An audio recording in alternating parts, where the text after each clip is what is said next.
Just in general, how have you felt so far throughout the season with this group? Where do you feel like the gelling is at? Where do you feel like the relationships are right now? Man, I feel really good about our team. Like, what people don't know how much we chill outside of football, like growing the relationships, guys off the field, so you can hold them accountable on the field. That's what we've been on this team. What are some of those things y'all do off field? Like the O line, we'll go eat with Barron every Thursday after we have a little special team meeting. We'll go out to eat. So all of us we gel together, get some good laughs. Talk about what we got to do this weekend. Is it the same place every time, or do y'all change Nah, we it up? switch it up. We went to Las Brisas, Dirks. We done been to Dirks a couple times. We went to walk-ons to use our red card. So they've been kind of cool. And then for Ponton being the youngest guy on this group, how have you seen him just, I guess, education-wise in that room grow? Yeah, absolutely. Pun, even when he came in last year, he's like a sponge. He wants to know how he's winning and how he's losing, and he don't want to lose the same way twice. So anything, if he's coaching somebody else, he's still learning from those guys' other mistakes. So, dumb people don't learn from other people's mistakes. That's what Coach say. DC, you're one of the leaders on this O-line now, coming off a year like last year. Caleb was here kind of in that role. Have you really spoken with him ever since then just to kind of see, well, how can I be a great leader to this team where we're at this year?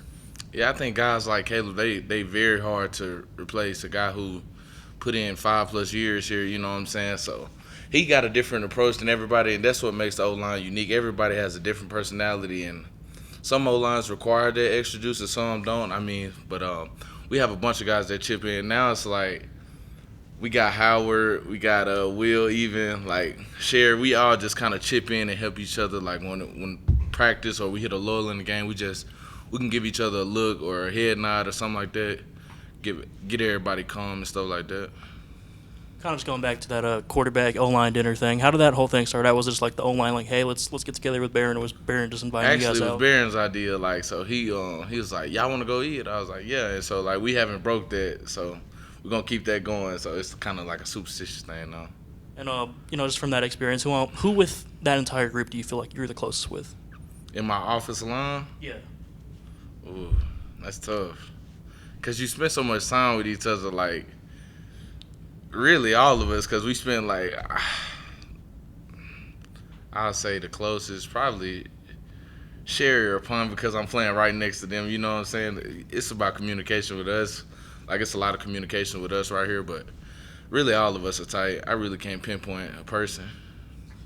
Just going back to that tightness and the kind of relationship you guys have, would you say just having that chemistry off the field kind of translates to your on-the-field play together?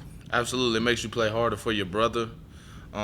It makes you care more. You know what the guy beside you going through. It's just about with anything. When you Do you ever think it was used – there's so many offensive linemen these days that are, 6'5" and taller. Right. Do you think it was used against you at any point, like maybe like in recruiting, that you're automatically overlooked because you're not 6'5"? Oh, yeah, absolutely. I feel like if I was an offensive line coach, I want my lineman 6'5", 330 too. Like, that looks good on paper. It looks good to have those guys out there. Like, but also, though, I feel like playing at my size has my advantages like leverage and, just being quicker and being able to bend more than some of those guys. So You kind of answered one of my next questions, which I was going to say, what do you think you have been able to overcome being not the biggest guy? yeah, the biggest thing gonna be length. I try to play with good technique and stuff like that. And if you got the proper technique, you can pretty much block anybody, regardless of how tall they are.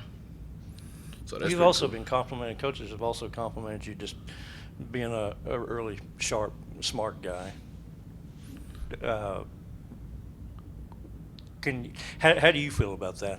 That's something, like I said, that's one of the controllables I can control. Like I can't control how tall I am, and I can't really get his 330. Like it's gonna be a lot on my frame. So, but I can control how strong and how smart I am. So I watch a ton of film, and I done played a lot of football. So, just all the coaches over the years that done poured into me and stuff like that, it's just done helped my IQ and me just wanting to learn more and give myself kind of advantage on game days and stuff like that when I'm playing opponents like tails, any kind of coverage in the back end that can help me understand who's blitzing, stuff like that. It just makes it so much easier. It slows the game down for you.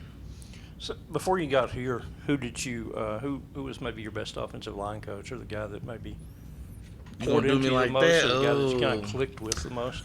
I'm gonna say I had a bunch of them. Like I can't pinpoint one guy. I had a great high school coach, Nathaniel Worrell. Then I went junior college, and I had an offensive line coach named Jim Jones. He played at Notre Dame. Played 7 years in the league. He's a great coach. Coach Bridge, Coach Myers, Coach Davion. My former head coach, Coach Silverfield. He played.